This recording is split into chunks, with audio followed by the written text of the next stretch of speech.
And this is our daily episode 3704, 3705, 3706. Alamin natin kung ano ba yung meron sa araw na ito.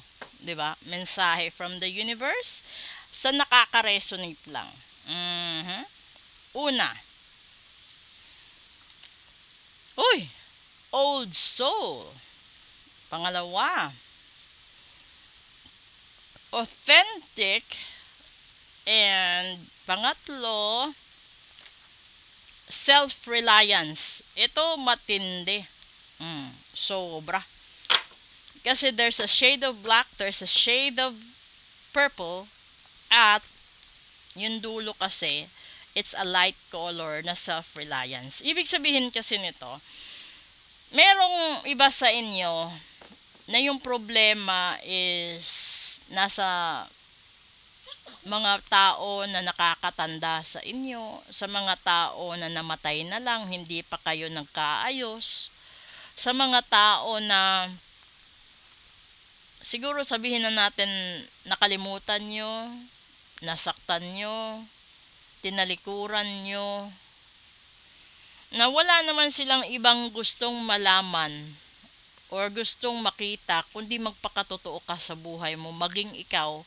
Wag yung, siguro ito yung problema na wag ka masyadong umasa sa ibang tao, wag ka masyadong umasa sa sitwasyon kung ano meron ka ngayon. Dahil pwede yung mawala, pwede yung mabaliktad anytime.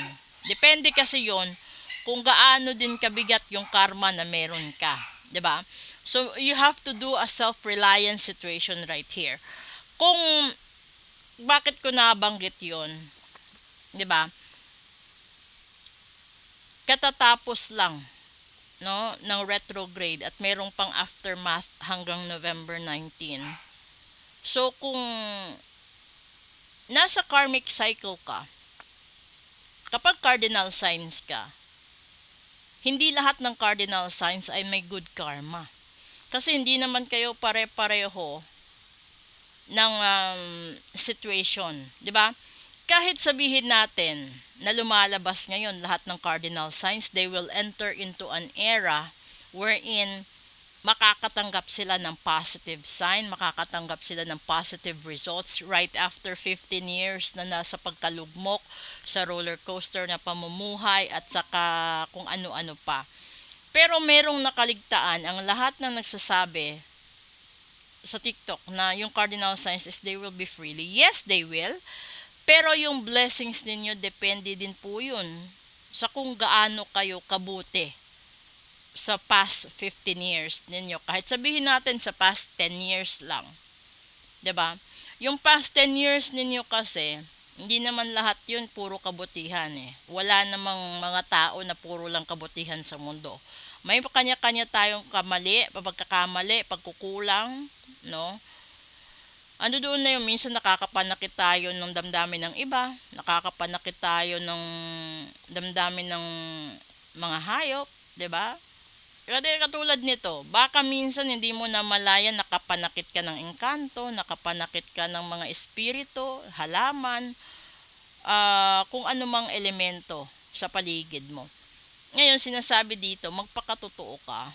Kasi minsan, claim ka ng claim, pero hindi mo binabalikan yung parte ng buhay mo na ang dami mo na palang sinaktan, sinagasaan, ang dami mo nang siniraan, ang dami mo nang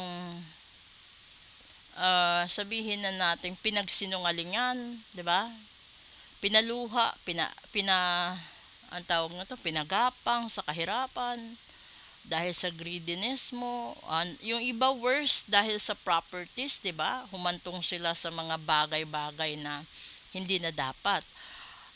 Sa pakikipagkaibigan, pakikipagbarkada, no, ganun din. Sa pakikipagsugal, sa bisyo, ganun din.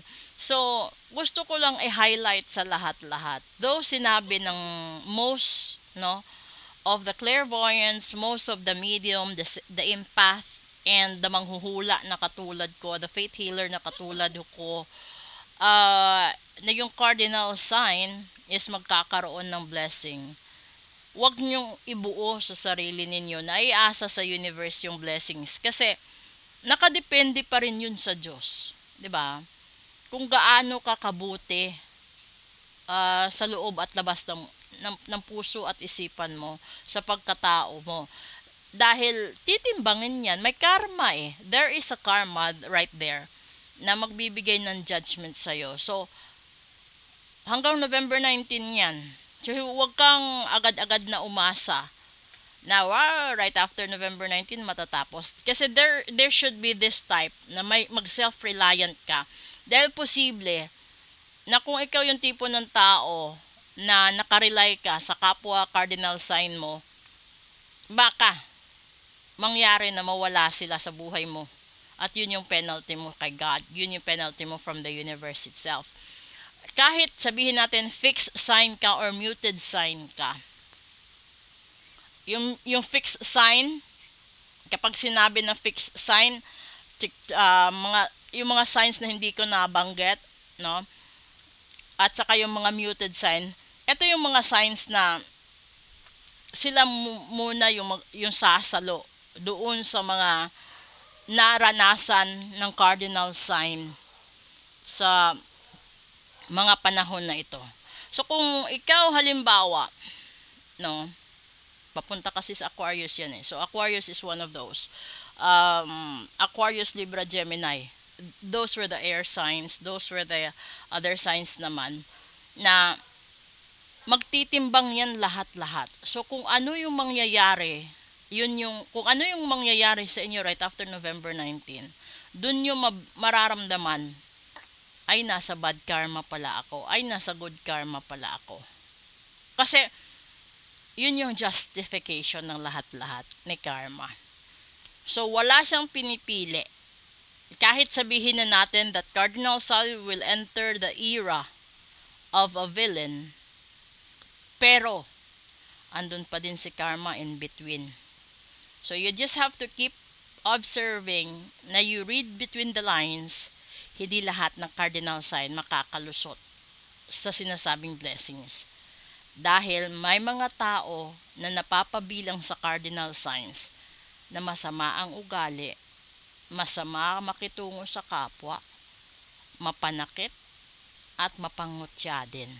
Diba? May mga tao din na masyadong tamad, nagbibingi-bingihan sa katotohanan, nagpapanggap. So if you are those type of cardinal signs, you need to be authentic ASAP. Kung gusto mong isalba ang sarili mo at makapasok ka sa villain era na sinasabi na hindi ka magkakaroon ng matinding problema sa loob ng 2 dekada. Maganda yun, di ba? Ang tanong, kung mabubuhay ka ng 2 dekada pa. Dahil minsan, kapag ikaw ay cardinal sign at nangbawi ka ng buhay ng iba, yun din ang karma mo. Tandaan mo yan. Kung nanakit ka ng kapwa, pinaiyak mo magulang mo, pinaiyak mo mga kapatid mo na siyang bumubuhay sa'yo, yun din ang karma mo. Baka pagpasok ng November 20, wala ka na sa piling nila. Di ba? Sa mga anak, sa mga apo, at sa mga taong makakapanood nito, kung merong mga balita na positive, abangan nyo, may katumbas na negative yan. Not just to turn your interest down, but to be authentic as well. Ito yung katotohanan. Sa lahat ng paglipad, may mga taong lilipad, may mga taong babagsak.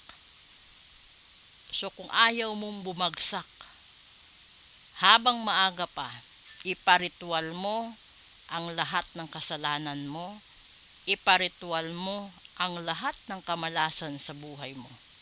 Ipareading mo kung hindi mo alam kung saan galing ang kamalasan at ipareading mo kung saan galing ang posibleng karma mo. Nang sa ganon maging handa ka dahil baka isa sa karma mo doon mawala ang pinakamamahal mong tao. Okay? Special episode po tayo.